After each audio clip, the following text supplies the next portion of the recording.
तो hello guys, welcome to my new video. इस video में मैं दिखाऊंगा आपको जियो फाइबर का फुल इंस्टॉलेशन। मैंने भी 50 डेज ट्रायल वाले में इसको बुक किया था और ये लगाने आए हैं आज मेरे पे। चलो आगे देखते हैं वीडियो। सबसे पहले इन्होंने आके पूरा मतलब ये नई डिवाइस लेके आए थे, पूरा इन्होंने इसको जोड़ा वोड़ा सब घर पे ही आके बॉक्स में से खोला और इन्होंने पूरा इंस्टॉलेशन वगैरह किया है।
छत वाली डिवाइस इन्होंने छत पे लगा दी है, ये वाली आप देख सकते हैं। छत पे इन्होंने लगाया है।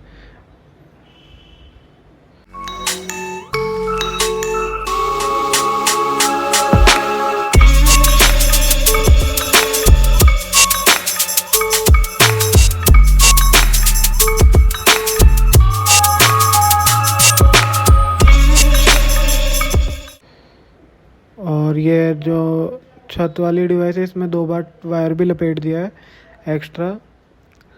और ये नीचे जो एमसी बॉक्स से वायर आ रहा है ये हमने इंटरनली वायरिंग करा रखी है, तो ये वायर ना इससे निकल के डायरेक्ट इसके अंदर से सीधा छत पे जाता है। इसलिए बाकी जिनके नहीं हो रहा होगा उनके ये बाहर बाहर से ले जाते हैं, लेकिन हमारा इंटरनल डलवा रखा था, तो ये वायर दे गए थे तो मैंने इंटरनल डलवा लिया था। बाकी thank you so much for watching, मिलते हैं नेक्स्ट वीडियो में।